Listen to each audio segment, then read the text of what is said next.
New Year's Eve celebration in Nashville, Tennessee. Celebration, a 3-day event, a lifetime experience. Join your host, Legacy 5, as they sing out the old year and sing in the new year. Relax, unwind, and celebrate with Friends of the Faith in America's premier resort attraction, Gaylord Upperland Hotel and Resort. Come enjoy over 2 million Christmas lights, bigger-than-life nativity scenes, lush gardens, and winding rivers, all under one roof. Enjoy great gospel music by Legacy 5, Greater Vision, the Bouch Brothers, Tim Lovelace, the Collingsworth Family, Triumphant Quartet, the Birchfield Brothers, the voices of Lee and Ken Davis, and others. You will also experience Upperland's award-winning breakfast included in your package. Tickets go on sale February 1st, 2014. Reservations can be made by calling 1-877-222-6779 or register online by going to legacy5.com and clicking on Special Events. Package prices start at $335 per person based on double occupancy and are all inclusive. Celebration, a 3-day event, a lifetime experience.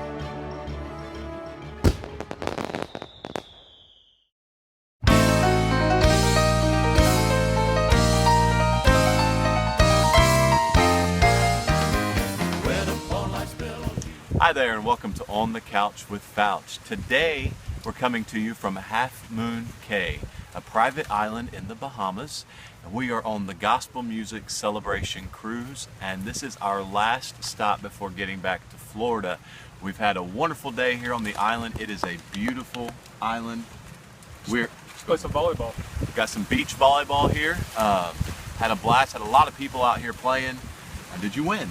You know what? I won, I think, one game. And how many did you lose? I won one game. I lost one game. So. Okay. But we had a wonderful time. There's a lot of people out here playing with us. We've got sand everywhere, especially, you got it in your mouth still? Man, I'm sitting here trying to, yeah, it's everywhere. He dove for a ball earlier and someone tried to kick it and kicked sand all in his face. So. And then Scott Fowler tackled me and everyone else on our team at some point. That's how he won the game. But, so I actually thought it'd be really cool to get a video here on the island. Unfortunately, we don't have a view of the water or the ship, but this is probably my favorite place to stop on the cruise. Oh, for sure. Because you get to play volleyball, you get to see the ocean. It's more like you're at a destination. Right. Tropical paradise. You can see through the water. It's clear. It's like a crystal blue. It's wonderful. I love it. But we're here right now on this bench to interview Scott Inman. And if you guys don't know Scotty, he sings with Triumphant Quartet, and he's been there for... This is my 12th year. His 12th year. So to get things started, there were several people on Facebook who had asked questions. Oh no. Just about your musical history, okay. Singing with your dad, all that. So if you just want to give a brief, here's where I came from, how I got here, and then talk about singing with your dad. Okay, I never planned on singing professionally at all. At 16 years old, all I wanted to do was play baseball or sports. I went to a youth camp. I kind of gave my call to the ministry, but I knew I wasn't going to be necessarily a preacher. So, but I knew there was something inside of me that wanted to sing, so I started to sing a little bit. At 17 years old, I started singing at church. Finished high school, went to college, started doing some little classes here and there, and then got a call that Phil Cross was looking for a baritone singer. So at 19 years old, I got a job with Phil Cross and Poet Voices. Wow. I was there a year and a half. That group disbanded. Phil went on to do some choral stuff, and I mean, before the group actually ended, I'd already taken the job with, at the time, Integrity Quartet, which is now Triumphant. And it's the same guys, and we're having a great time. And my dad is with me, of course, in that group. So there were several people who asked you about the relationship and singing with your dad. Just tell a little bit about what that's like to sing professionally with your dad.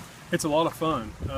Honestly, he doesn't really treat me like his son on the road. We're more like, you know, fellow singers, friends. I respect him as my dad, of course, but it's really a neat relationship. We kind of stay out of each other's. He's not really hard on me. He's encouraging, you know, and he gives me a lot of good advice when I ask. It's really been a smooth 11 plus, going on 12 years. Awesome. Now, with your singing, over the years, you've kind of honed an ability to write songs, and that's something that a lot of people know about you already. But about your songwriting, and once again, several people have asked kind of like the same question about, what's the favorite song you've written, and how many songs have you written, and probably what would you consider your most popular. Okay. So go with that, those three questions there. I'm not really sure about the number. I'm not one that keeps the number. I'm going to say it's between 50 to 75, just getting started. I'm going to say my favorite one I've written is How You Walk the Miles, which is one that Karen Peck recorded on her solo CD. It's the most different of anything I've written, and that's not why I like it. I just like kind of the thought through it. And Sue Smith and I wrote that song a few years back, and was just completely honored when Karen Peck, I got the phone call that she was going to record it and put it on her, and call her CD How You Walk the Miles. So that was really a huge thing for me. As far as favorite songs or most popular songs, Almost Home that Triumphant does was a #1 song. That was kind of great as a songwriter to see a song go #1. Yeah. Legacy 5 did a song called No So Salvation. Triumphant Quartet just cut a song that people are enjoying so far called God's Been Faithful. And y'all just cut a song that's not even out yet. We did. Next in Bouch it'll come out. So I'm excited about that. It's called So Many Things to Thank Him For. I guess I like them all in different ways. Yeah, that's cool. Nancy Smith wants to know, what was your inspiration to write your first song? Phil Cross. Traveled with one of the best songwriters of all time, Phil Cross. Champion of Love, Welcome to Heaven, When I Get Carried Away. So when you're on a bus with a guy who has that much talent writing, you start thinking, I wonder if I have any talent toward that. And he was actually very supportive. I'd sing him a couple of songs here and there, and he would give me pointers, but I kind of went from there. And so I gotta say Phil Cross. That's cool. I'm sure Phil has, inspired a lot of people over the years to write, because he has had numerous #1 songs. Mega. And he's just been a huge writer in Southern gospel music. So I'm sure you're not alone with the inspiration from Phil to write. For sure. To write songs. So here's a couple questions that are just kind of one answer, and some of these you might not even have an answer to. We'll see. Rob Brunk, thank you for your question. He wants to know, who is your favorite secular male vocalist? Oh wow. I mean, I love Huey Lewis. Huey Lewis in the News. I do. I love Michael Bublé, Michael McDonald. Pretty much the ones you think that a singer would be. I like them. I like anybody who's got a commercial voice and sing great songs.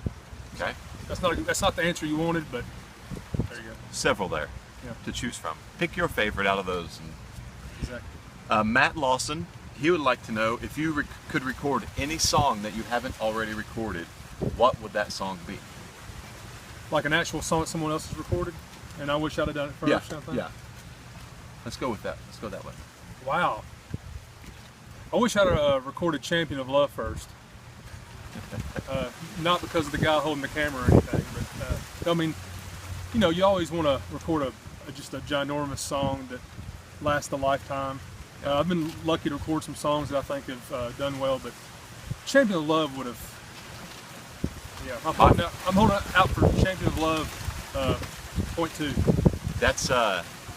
That's like my favorite song that we sing. So Yeah, it's huge. it's a great song. And by the way, he referenced the person holding the camera. That would be Ben Wolf. Gerald Wolf's son is holding the camera for us today. So if you see him out somewhere at a concert or something, or on social media, give him a shout out for doing a great job with the videography. Thank you, Ben. Thank you, Ben. Next question. Great volleyball player too. Thanks for playing with us today, Ben. I enjoyed it. The next question is from Twitter. Paul Burgess would like to know, is there any song that you enjoy listening to, but you would not sing it? Wow.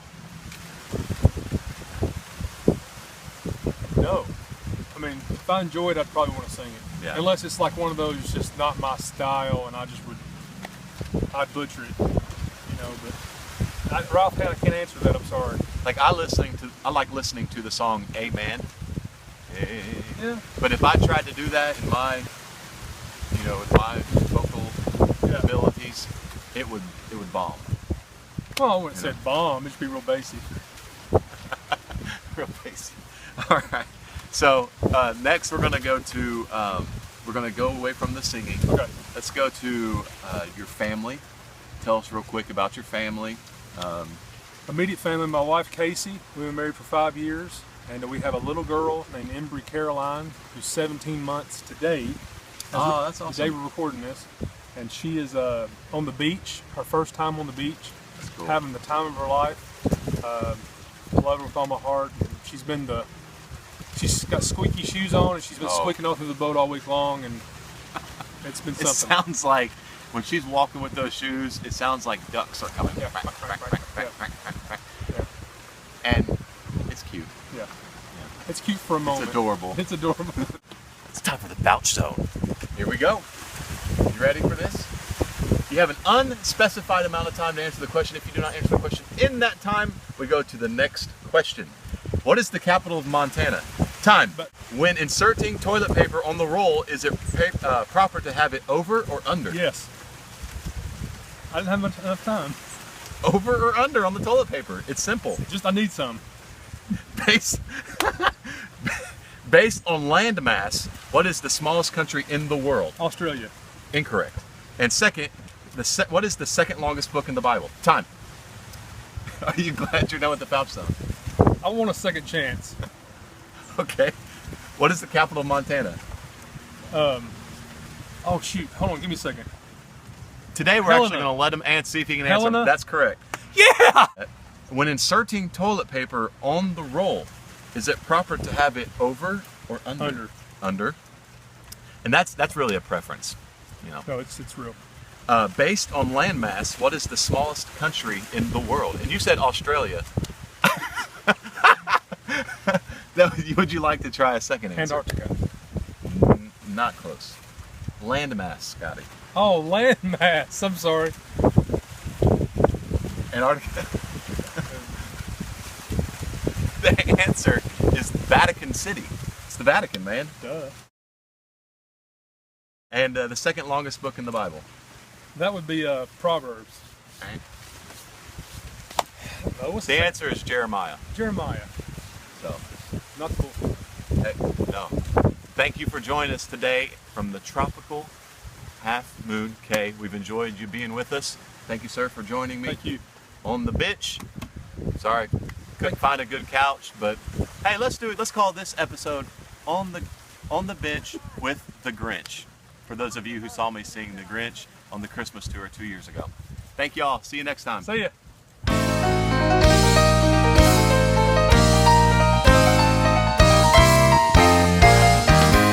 When upon life's billows you are tempest,